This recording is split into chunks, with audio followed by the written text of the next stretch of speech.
Yeah. Yikes. That's all I got to say. Caitlin Clark fans showing no mercy whatsoever, right? It is funny. There's a comment we're going to look at as we're going through the comments saying, oh, here comes all the troll poet. Indiana Fever fans are now openly pushing back against Stephanie White in a way that's hard to ignore, and the reaction is backed up by numbers that paint a serious problem for the franchise. If the front office thought they could control the narrative heading into the season, that idea has already fallen apart. What's happening isn't just a handful of frustrated posts online, it's a growing, organized wave of fan backlash that signals something much deeper inside the Fever community. And right now, we're breaking down exactly how the Fever's messaging and marketing approach appears to have backfired at the worst possible time in the WNBA calendar. We'll look at the indicators suggesting fans are rejecting the direction being pushed, and the pressure building inside the organization as opening night gets closer. For months, parts of the WNBA media landscape have tried to frame fan criticism in a certain way, labeling it as overreaction, misunderstanding, or simply noise from social media. But that explanation doesn't really hold up anymore, because Fever fans aren't just reacting emotionally, they're watching closely, they're breaking down film, they're paying attention to spacing, offensive structure, and how possessions are being designed, and many of them are pushing back against what they see as an attempt to shift Caitlin Clark into a reduced on-ball role that doesn't match how she impacts the game best. What makes this even more noticeable is how organized the conversation has become. It's not random frustration, it's consistent, informed, and increasingly unified. If there's one moment that really highlights how strong that reaction has become, it's the opening night roster and promotional rollout. The details inside that reveal are only adding fuel to an already growing debate among fans and creating even more pressure on the organization heading into tip-off. It is ugly. Let's look at this. Our opening night roster is set. This just dropped. Kelsey Mitchell, Hines Allen, Raven Johnson, Aaliyah Boston, Sophie Cunningham, Lexi Hull, Demarius Dantas, Justine Passat, Michaela Timpson, Caitlin Clark, Monique Billings, Shatori Walker-Kimbrough, and Ty Harris. That is your opening night 2026 roster. Right there. Championships. The Indiana Fever's official 2026 opening night roster is finally set and now out in the open. It includes Kelsey Mitchell, Myesha Hines-Allen, Raven Johnson, Aaliyah Boston, Sophie Cunningham, Lexi Hull, Demarius Dantas, Justine Passat, Michaela Timpson, Caitlin Clark, Monique Billings, Chastity Walker-Kimbrough, and Tasha Harris. That gives you a full 12-player active roster, along with the developmental piece rounding things out. On paper, this is a group clearly built for tempo, a roster designed around speed, spacing, and perimeter shooting, something that suggests an up-tempo identity from the jump. But this year, the Fever's social media approach added another layer to the conversation. Instead of one collective announcement, they rolled out individual graphics for each player, highlighting names, numbers, and building hype one post at a time. And once those posts went live, something interesting happened behind the scenes. The engagement numbers started telling a very different story than the messaging coming from the organization, because while the front office presents a team-first identity, the fans are essentially revealing through clicks and attention exactly where the real interest lies within the roster. In other words, the narrative might be insight into popularity. A couple of things really caught my attention. Let's go here. Caitlin Clark, 378,000 views on this post, okay? I scrolled down.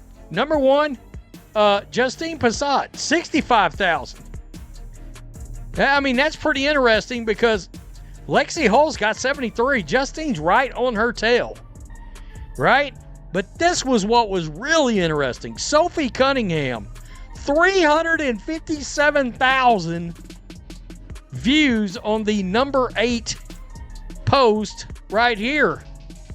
It's clear Caitlin Clark and Sophie Cunningham are I believe, We all know Caitlyn. Balanced on paper, but the attention economy around the Fever is anything but evenly distributed. Let's break down these exact numbers, because they're genuinely eye-opening. Caitlin Clark's official roster announcement post pulled in around 378,000 views, and honestly, that figure makes complete sense. That's the kind of reach you expect from the biggest name in women's basketball history. She's the central attraction, the driving force behind the league's surge in attention, the player who moves the entire conversation. But once you start scrolling through the rest of the roster posts, the picture gets a lot more interesting. Lexi Hull, a reliable rotation player, comes in at a strong 73,000 views. Solid engagement for a role contributor. Justine Pisat, a developmental prospect fans are intrigued by, isn't far behind at roughly 65,000 views thanks to her shooting upside and growing buzz. And then you hit a number that completely disrupts the usual assumptions about how this fan base engages with the roster hierarchy. On the number 8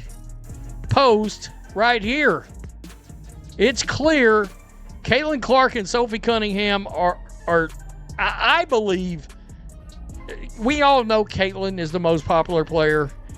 I think Sophie is top, really and truly top, probably 3 or 4 as far as actual popular. There's a lot more actual regular sports fans that know who the hell Sophie Cunningham's post pulled in around 357,000 views. Think about that number for a second. Caitlin Clark sits at roughly 378,000 views. Sophie Cunningham is right there, just behind her at 357,000. Practically neck and neck in terms of fan attention. And that tells you a lot about where modern WNBA interest is actually flowing. Fans already recognize Sophie Cunningham. They respond to her edge, her confidence, the way she leans into physicality, plays with emotion, and never shies away from confrontation. She brings a certain energy that feels unpredictable and entertaining every time she steps on the floor. Now compare that to Kelsey Mitchell, an established veteran, a key piece of the Fever's core, and a highly respected scorer who recently secured a major contract extension. Her post? About 31,000 views. 31,000 versus Sophie Cunningham's 357,000. To be absolutely clear, this isn't about discrediting Kelsey Mitchell. She's an excellent player with a proven resume, but from a marketing and fan engagement standpoint, these numbers are a wake-up call for the Fever organization. Because what this data is really showing is simple. Fans aren't engaging based on legacy, contracts, or internal hierarchy. They're engaging based on personality, entertainment value, and how players connect to the current era of excitement around Caitlin Clark. They're gravitating toward energy, intensity, and players who amplify the style of play fans already love watching. And anyone who doesn't fit that mold tends to get left behind in the attention economy, which leads directly into the most striking contrast of all, the absolute collapse in engagement seen on the USA basketball-related post. Boy, I mean, the comments on this, yikes. Puke emojis. Stop promoting this awful coach if it doesn't make us like her anymore. How about stop trying to force us to glaze her? She destroyed the Vanderbilt program. Factual. That's factual. This one just kills me. The reaction online turned intense almost immediately. The Indiana Fever's public relations team shared a congratulatory graphic announcing head coach Stephanie White's selection as an assistant coach for USA Basketball ahead of the upcoming World Cup.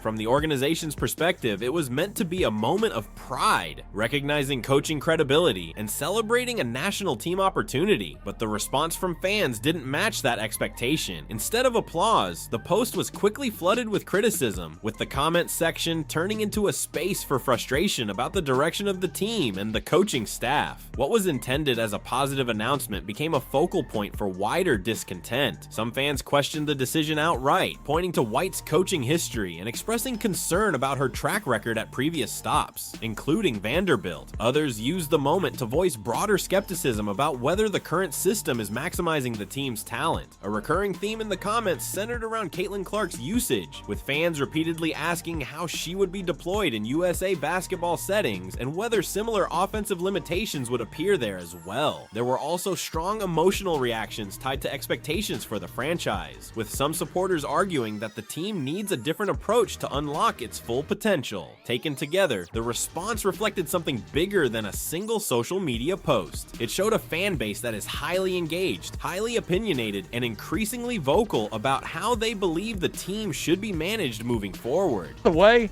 signature shoes coming in September. What is going on? Really? Ticket sales plummeted since she came to Indiana. The fans have spoken. They don't like the lies from the front office or the questionable figures like Stephanie. Boy, got to be more careful. I mean it. Yeah. Fans are starting to put the pieces together in real time, and they're not staying quiet about it. Some are openly calling out what they see as inconsistencies coming from the front office. One particularly pointed comment read, "Ticket sales have dropped since she arrived in Indiana." The fans are speaking. They don't like the messaging from the front office or the decisions coming from people like Stephanie White, and you can feel the frustration behind it. This is a fan base that hasn't forgotten last season. They remember the confusion around injury updates. They remember the inconsistent rotations. They remember the media narratives that tried to convince them the Fever were somehow better when Caitlin Clark wasn't running the offense. That's not something fans easily forget. They also remember the broader talking points being pushed, ideas that suggested taking the ball out of the hands of one of the most gifted passers in the game was somehow a strategic improvement. For many supporters, that never added up. Now, that frustration has evolved into something more direct. Some fans are openly questioning whether the system is fully maximizing Clark's strengths at all, pointing to slower pacing, conservative sets, and a lack of freedom in how she operates offensively. And as that criticism grows, the response from the wider basketball establishment has become part of the conversation too.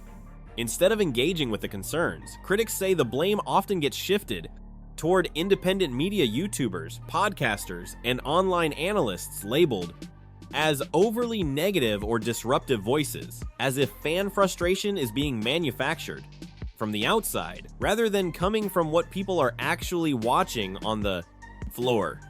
But the idea that hundreds of thousands of fans are simply being influenced into dissatisfaction doesn't really hold up for many observers. From their perspective, they're reacting to what they see, how the team is being coached, how the offense is structured, how the roster is being used, and how the overall product looks game to game. And that's where the tension really builds. Because fans aren't just consuming highlights anymore, they're tracking rotations, studying film breakdowns, watching ticket trends, and comparing expectations to reality. They don't see themselves as passive viewers, they see themselves as informed observers who understand the game. That shift is exactly why the disconnect feels so sharp right now. The concern inside parts of the WNBA ecosystem, according to critics, is that the narrative is no longer fully controlled from the top down. Fans are forming their own conclusions, and they're saying them out loud. With the season approaching fast, that pressure is only intensifying.